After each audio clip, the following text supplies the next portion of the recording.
și opa. Oh.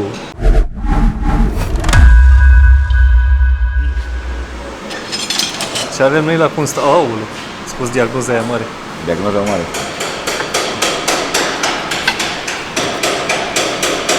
Skoda Fabia.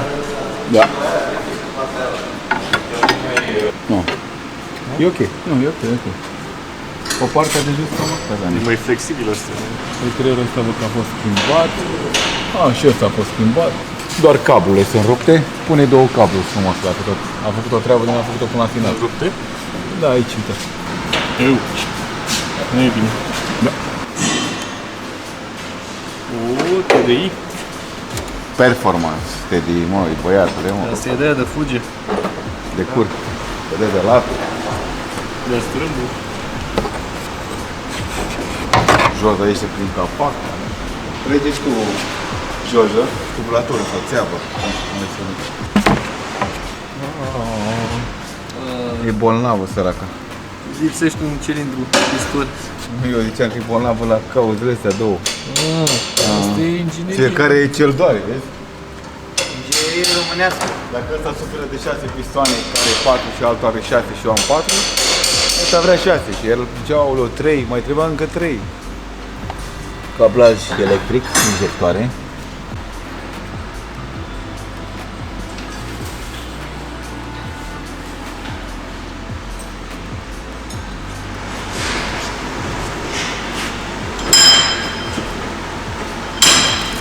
Deci mai are o problemă că nu intră bine în întâia. Da, nu intră nici oprită.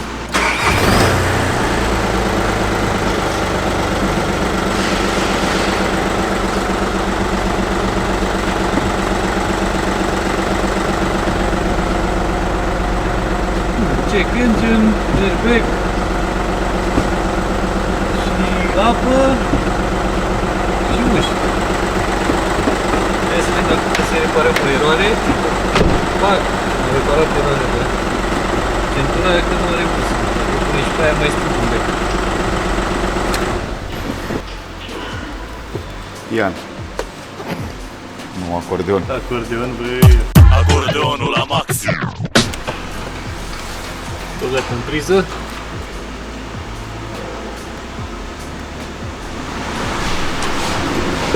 După ce avem un lancer. Lucrează Alin. La care s-a făcut o distribuție de 2.0 diesel. De Golf 5. Diferențe mari între ele. Între ele ce? Între ăsta de Mitsubishi și ăla de Golf. Între motor? Da. Cred că diferă baia. Atât? Stai să bag și ăsta, cum sunt brusc că a ieșit. Am o treabă frumoasă aici, uite cum bine am băgat, faci cum peste casetă. Am un suport care e băgat aici frumos peste casetă, vezi cum are frumos? E antibalans de ăla? Antibalans, antiresturnare, Ce e ăla cu puntea de Golf? E mai bun ăla. Da, nu e mai bun ăsta care două. Nu, nu. Hater.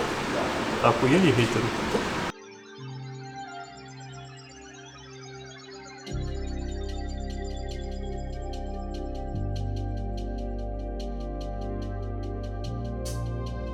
Și acum Alin se duce cu Dragoș la un alt...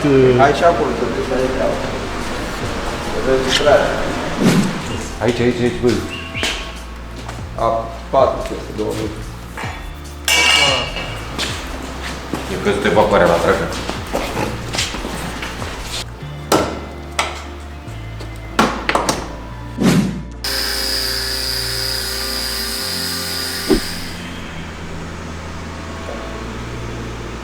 M-am vrut să mă gândesc la bujii. Aha. Crapă în timp, da. E ceva ca să... Ceva firesc.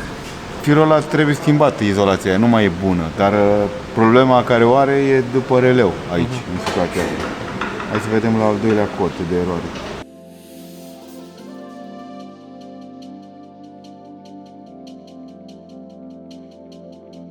Deci al doilea cod era de tensiune. De tensiune inegală pe bujii.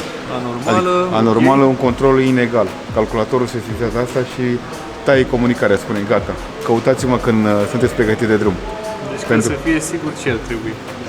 Ca să fie treaba bună, ar trebui un cablaj la bujiile incandescente nou, ar trebui releul de la bujii și cu acordul clientului, dacă este de acord, să-i punem un set de bujii noi.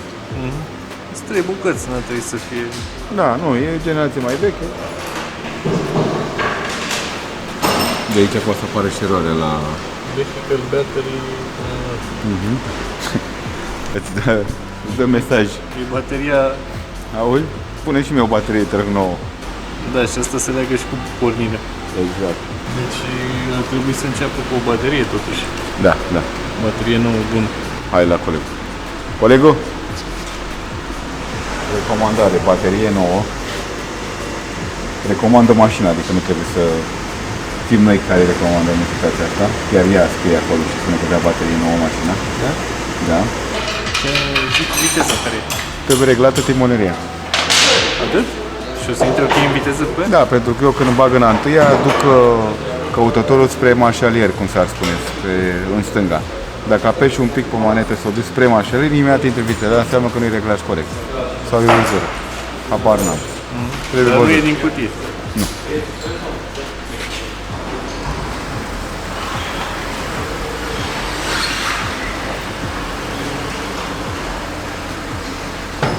Bună dimineața și bine v-am găsit. Bine, nu chiar dimineața, dar nu contează. Mai zic o dată? Încă o dată?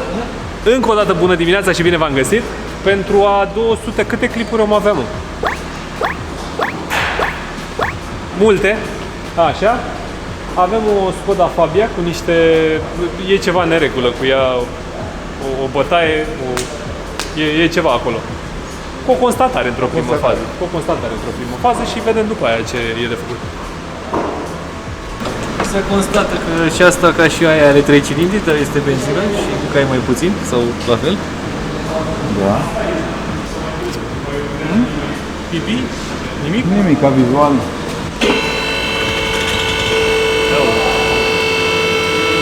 O scârții ceva?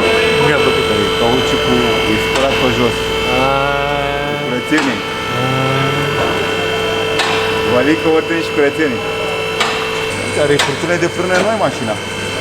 Da? Da. Vezi? Ce înseamnă un ochi funcțional corect? Experimentat. Așa. Observ că are discuri și plăcuțe noi. Observ că are nevoie de niște cauciucuri noi. Anul de fabricație la cauciucuri este fix. 2011. A fost Când un an s-a- bun. A fost un an bun, cauciucurile sunt deteriorate complet. O să-i recomandăm cauciucuri noi. Am nevoie de un coleg, dar hai să vedem întâi așa Prima mână. prima mână. Oho, aici e și mai mare jocul. Da, deci capă de bară cu beletă. Ia mai dai. Mai are joc? Acolo. Acum? Da. Bun, deci capete de bară plus belete. Belete antiruliu sparte. Deci până acum avem așa. Avem capete de bară cu belete de direcție. Și din ce am văzut poate de sub beletele antiruliu. Ok. Și opa. Oh. Și ce avem aici? Au obozit planșa? Doamne,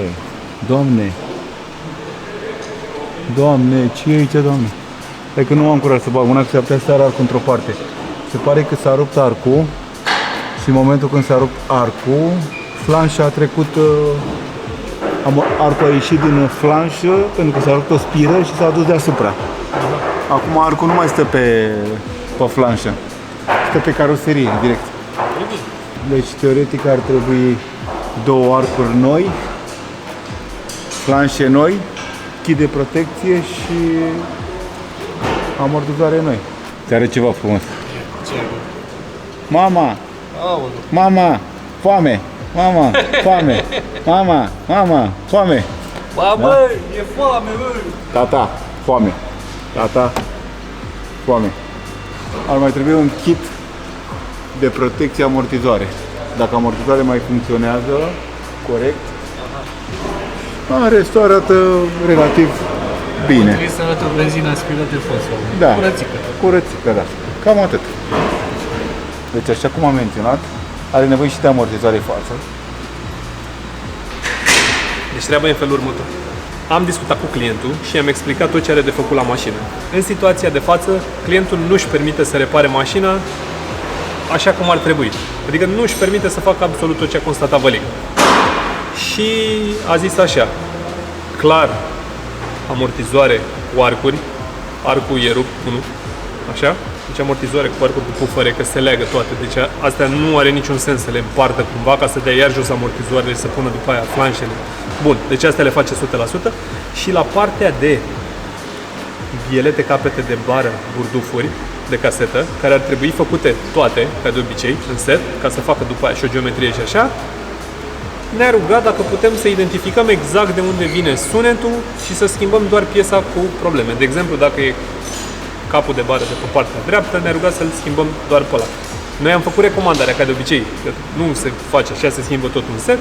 Ne-a rugat, înțelegem o situație, până la urmă e buzunarul omului și el poate să decidă. Ne-ar plăcea foarte mult să nu judece nimeni omul, pentru că nu știți în ce situație e, chiar dacă de multe ori există comentarii că face, că drege, că ăla, că celălalt. Nu contează, n-ați fost în situația lui, noi suntem obișnuiți să trebuiască să înțelegem pe toată lumea, așa că noi înțelegem situația și astfel o să facem o lucrare completă, dar fără să știe clientul. Practic, după cum ați văzut în titlu, vom repara mașina fără să ne dea voie clientul și vom încerca să-l și păcălim până la final. Nu, ce zici, să prinde? Eu zic că șansele să se prinde cel puțin la partea de bielete, capete de bară, burdufuri e imposibilă, că nu o să vadă sub mașină când vine să ia mașina. Dar, cu ajutorul prietenilor de la anvelope.ro, aveți și pagina lor de Instagram just în subsol, o să facem o lucrare mai complexă, din cauza faptului că are anvelope din ce an sunt, nu? 2011. 2011, ele cumva ar mai avea carne. Bă, e un an bun, s-a făcut vinul bun atunci. Da, nu știu dacă și anvelopele, nu cred că sca vinul, nu? Nu știu. Dar, cu ajutorul prietenilor de la anvelope.ro, după cum ziceam, link-ul jos, o să facem și înlocuirea anvelopelor și sperăm să nu se prinde, pentru că anvelopele, dar de fapt după ce e gata mașina, dăm niște ture, să murdăresc și eu nu cred că se prinde. Ideea e că vom încerca să-l păcălim pe client, noi o să-i spunem, mașina e gata, ți-am schimbat ce am vorbit, capul de bară pe dreapta sau nu știu, vedem care considerăm noi că era problematic și suntem curioși dacă se va prinde când va veni să ia mașina. Ca să fie tot ok, o să punem și capete de bară, burdufuri, casetă, bielete de direcție, totul de la Febi Bilstein, ca să fie cum trebuie. Acestea fiind spuse, să ne mutăm în direcția aceea.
E șarpul. Da, pe arcul rupte. Lasă ușor să nu sără arcul mai. Tot ce trebuie.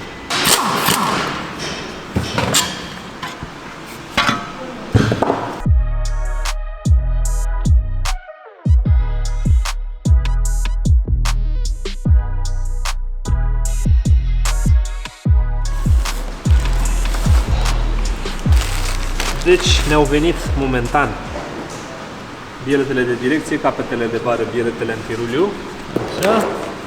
Așa. Vine Dani acum cu amortizoarele. Astea le lăsăm, le desfa băieți imediat. Vine Dani imediat cu amortizoarele, planșele și pufărele și ne-au venit și gumițele. Vă arată bine rău profilul ăsta de Yokohama. Chiar arată bine. Bă, nu știu cum. Micuțe. Trebuie să vedem cum ne descurcăm să le montăm pe astea. Eu zic că ne descurcăm noi, fără stres. Uitați profilul unui mecanic care așteaptă piesa și piesa nu mai vine și el așteaptă. Fie gânditor și oare vine piesa bună. Aici după piesa. Apoi stile aruncă câte.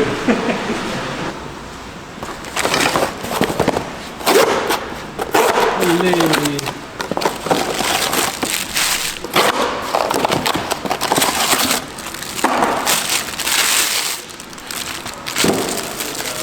Violete directe, 2 bucăți.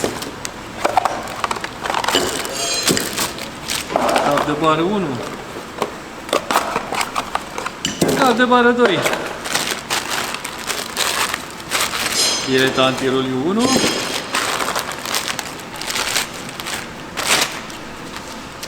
Vieta antiroliu 2.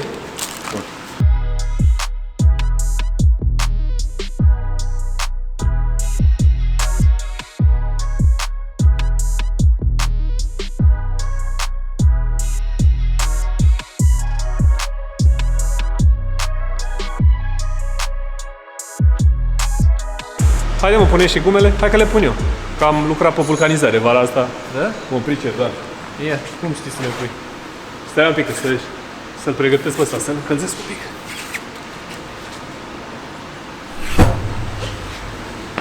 Gata. Eu uite. Nu cred, mă, că l-ai curățat. Ba nu, le-a pus. Nu, mă, ce? Ia uite, scoate și astea? Ăla e.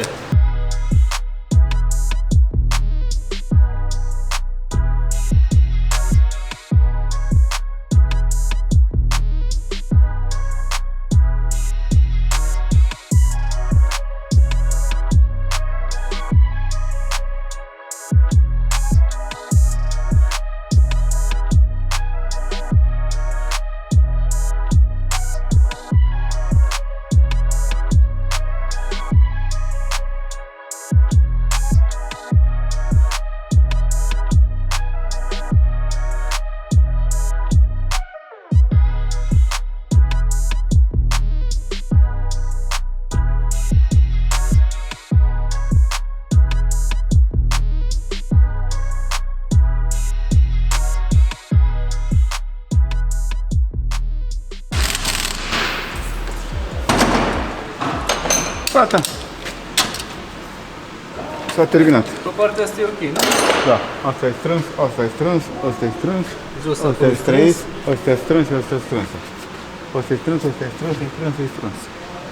Gata. E tipla. Arți nou totul. Am planșa de sus. O strângem Da. Și din coace. și dincolo Hap, hap, după dulap. Adică pentru a ajunge să strângă colierul din spate, trebuie să dea jos bara antirul. Dacă tot a dat jos bara, am zis să-i punem și niște buci. Și dacă tot suntem la capitolul buci, am zis să-i punem și niște pupăre. Ceva de genul.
Mie de mine mi-a plăcut tinichigeria și cred că pe ăsta o să-l rezolv imediat. Nu cred. Ba, eu cred că da. Da? Ia. Vreți să vedem? Fiți atent.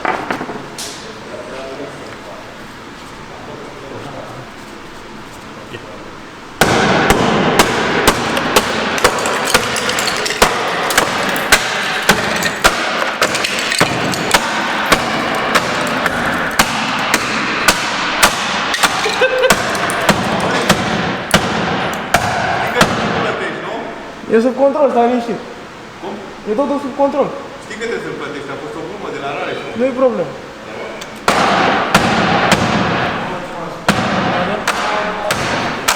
Ia. Vedem ce-ai făcut. Vai, să că-l fac? Ia uite-mă. Ai și nu? Băi, ești nebun? Am un pic la fond, dar capota poate mi-o aranjează și mie. Am și eu două stopuri pe spate care amândouă arată nașpa. Se rezolvă. Ăla cu ciocanul ăla. Cu ăsta. Și cu asta. Ăsta de tinichigerie, e bun. Hai mă, ești la autoră cum ăștia? Trebuie. Știi de ce? În primul rând trebuie să iei toate noroile. Am înțeles ideea. Nu trebuie să mai arate Ca cauciucurile să noi. nu-ți dea seama, da. Deci o să mă duc unde am fost cu Land-Rover acolo. Bă, O bag un pic pe mare, pe mic, pe acolo, cobor cu ea. Auzi? Vreau să reglez oglinda după dreapta. Și ce crezi? Emanuela. Emanuela pe stânga. Pe dreapta era de aici. Dar apăreau butoane, știi, gen de reglaj. 4, 5, 6, 7, 8! Forță, mă! Forță! Are mă treabă. Opa, frâne noi. Are nevoie de o geometrie pentru că volanul este un pic înclinat la dreapta. Bă, troncănit doar interiorul.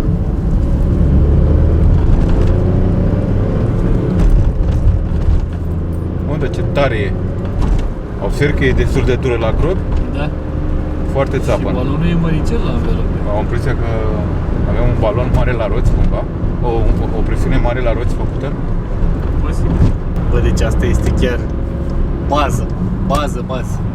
Are și anume ventilație și un buton de decifrare pentru că trebuie și atât. Ai niște ceasuri care spun dacă ai benzină și turați, viteză și temperatura motor. Corect. Ca la BMW. E 90, 92, 91 de prieteni.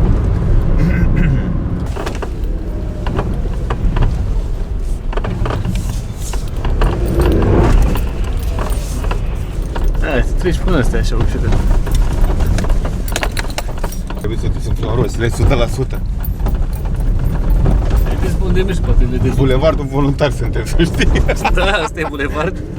Aia pe verde la un pic frumos, după un drum, test primar. Suntem aici la o par de Volvo. E bine. E frumos așa. Iarbă verde, aer curat. O să intru un pic așa, Așa, să văd dacă e adânc. Dacă e adânc, dau înapoi. Nu e adânc, să știi. nu e. Merge. Deci mergi, ce facă și eu văd, bang! Rămâne rata suspendată, uite baloane aici, de privesc ăștia. Bă. Asta, atât. Mai băi tu una. Și una aici. E pe dreapta e făcut. Ce dacă, mai dăm un pic, Tot nu mai rotăm. palpitații. Gata. E ok. S-a ieșit. Dacă vine să ridică roata acum. Avem o problemă. Mașina e țambal de spate. Deci nu era de presiune. Nu. E senzația că amortizoarele sunt blocate sau kitul de protecție sunt prea lungi. Stai un pic, Ulti. O să vedem dacă lucrează suspensia. Acum ne dăm seama. Da? Cred. Nu cred, nu se întâmplă nimic, ești nebun. E din amortizor.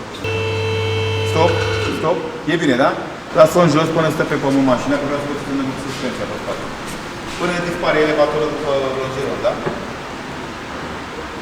Da, e blocat. Deci, vede, acum e sus, e varianta care trebuie să fie. Gata, s-a blocat. Ce mai?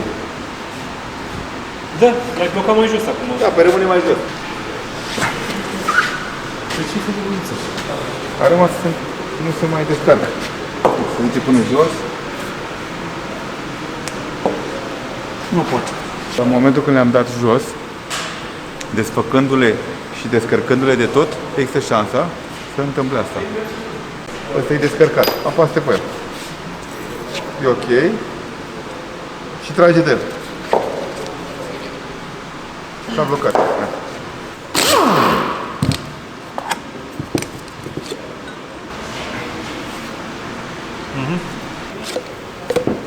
Da.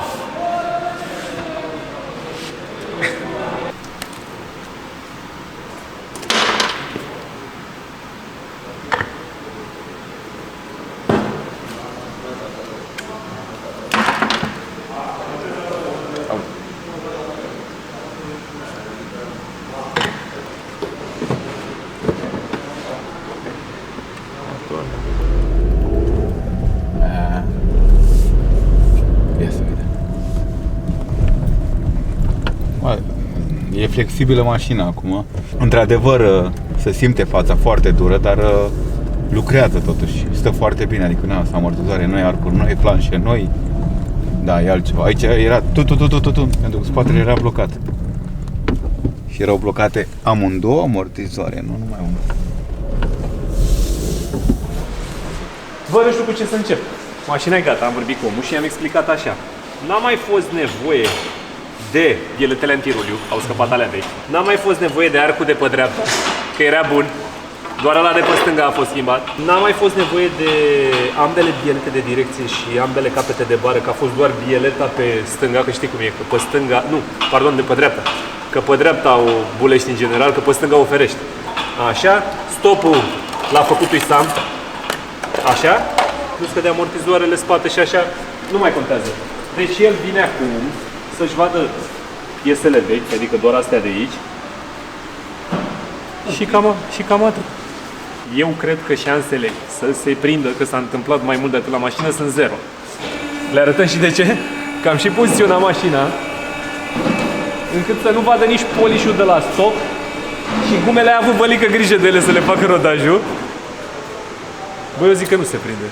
Eu cred că n-are nicio șansă.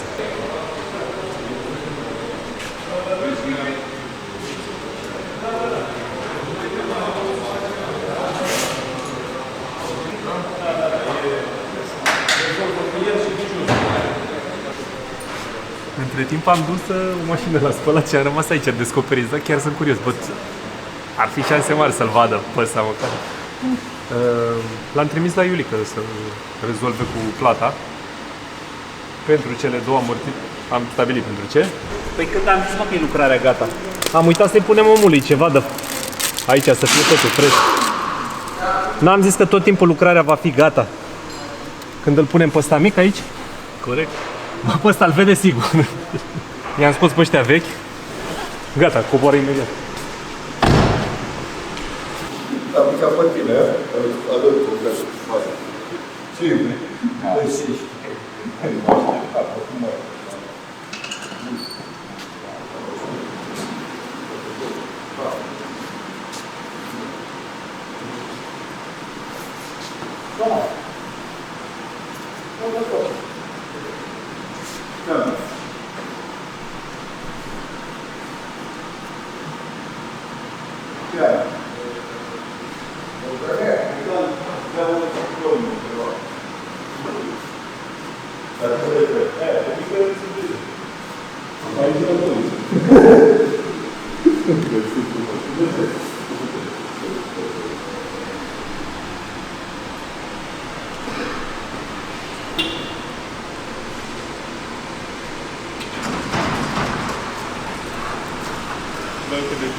Omul acum ne-a dat niște mici sfaturi cum am putea să organizăm niște chestii pe viitor, super tare. Bă, mă bucur mega mult că am putut să facem chestia asta posibilă și cred că avem prieteni suficient de nebuni să ne sprijine în chestia asta, că na, am sunat la envelope.ro și am zis, bă, cât de repede putem să facem treaba asta și le-au trimis instant. Abia aștept să vadă un clipul ăsta. Deci, până la urmă a văzut stopul. Am reușit să-l fac să se uite la mașină mai insistent, gen cum stă linia, că mai are un alt de și a plecat schimbat. mega bucuros care să-l fac stopul. stopul mogulului. Și acum o să vadă, se uita pe net la nu știu ce clip când am vorbit cu el, deci s-ar putea să îl vadă pe ăsta. Gata, avem altă mașină. Ne vedem data viitoare, pa, pa!